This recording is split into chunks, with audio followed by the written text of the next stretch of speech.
Assalamualaikum warahmatullahi wabarakatuh. Perkenalkan, nama saya Arya Rizka Daniswara dari kelas 10C dan dari absen 6. Dan saya akan menjelaskan materi tentang bakteri sebagai pemenuhan tugas biologi. Jadi, apa itu bakteri? Bakteri itu adalah organisme mikroskopis uniseluler yang bersel tunggal alias bersel tunggal. Untuk klasifikasinya itu termasuk kelompok prokaryotik, artinya itu selnya tidak memiliki membran inti sel atau disebut nukleus gitu ya. Terus juga kita akan beralih ke ukuran dan struktur bakteri. Nah, tapi pertama kita akan ngebahas ukurannya dulu. Jadi bakteri itu sangat kecil, ukuran umumnya aja berkisar antara 0,5 hingga 5 mikrometer. Inilah mengapa bakteri hanya bisa dilihat dengan menggunakan mikroskop. Terus kita akan beralih ke struktur bakteri. Nah, yang pertama kita dimulai dari luar dan ke dalam gitu ya. Dinding sel memberi bentuk dan perlindungan pada sel bakteri. Terus yang kedua itu membran plasma mengatur keluar masuknya zat dan ke dalam sel. Terus yang ketiga itu sitoplasma, cairan berlangsungnya reaksi metabolisme sel. Habis itu keempat itu materi genetik atau disebut nukleoid atau DNA. Itu mengandung informasi genetik tidak dibungkus oleh membran inti atau disebut ya prokaryotik. Terus kita akan beralih ke kapsul atau lapisan lendir. Itu tuh lapisan terluar yang berfungsi sebagai perlindungan tambahan terutama dari kekeringan atau sistem imun inang. Terus kita akan beralih ke flagella. Itu tuh struktur seperti cambuk yang digunakan untuk pergerakan. Yang terakhir itu pili. Pili itu struktur seperti rambut pendek untuk melekat pada permukaan atau dalam proses pertukaran materi genetik. Nah, sekarang kita akan beralih ke jenis-jenis bakteri. Nah, bakteri itu kan dikelompokkan berdasarkan bentuk dasarnya menjadi tiga jenis yang utama. Yang pertama itu kokus atau disebut artinya itu bulat.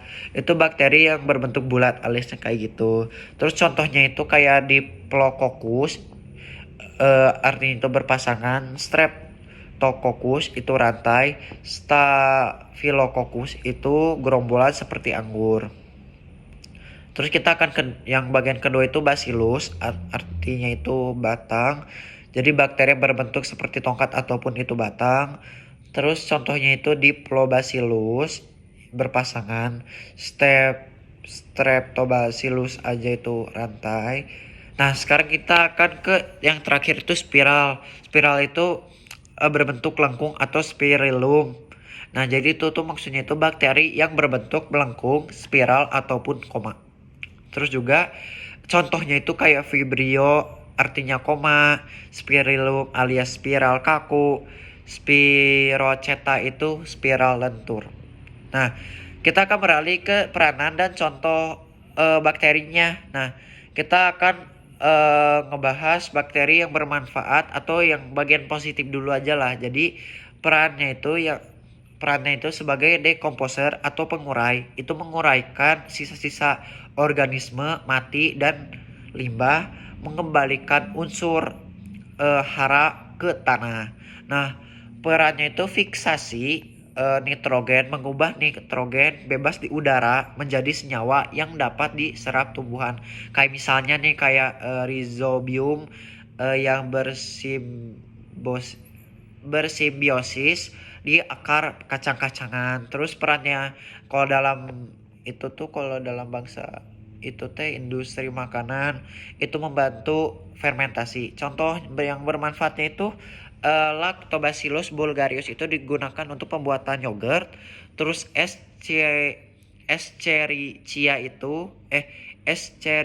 coli atau E. coli, meskipun itu tuh beberapa strain berbahaya, E. coli itu yang hidup normal di usus besar manusia membantu memproduksi vitamin K. Nah, maaf. Nah, sekarang kita akan beralih ke bakteri yang merugikan atau ya negatif. Jadi peran yang pertama itu menyebabkan penyakit pada manusia, hewan ataupun tumbuhan itu. Nah, Peran pembusukan makanan itu contoh merugikannya itu kayak salmonella, TB. Itu penyebab penyakit tifus. Terus Mycobacterium tuberculosis itu penyebab penyakit TBC. Terus yang ketiga itu Clostridium botulinum itu menghasilkan toksin yang menyebabkan botulisme atau disebut ya keracunan makanan. Nah, sekian penjelasan dari saya. Mohon maaf jika ada kekurangan dan kesalahan kata. Terima kasih sudah mendengarkan omongan saya. Wassalamualaikum warahmatullahi wabarakatuh.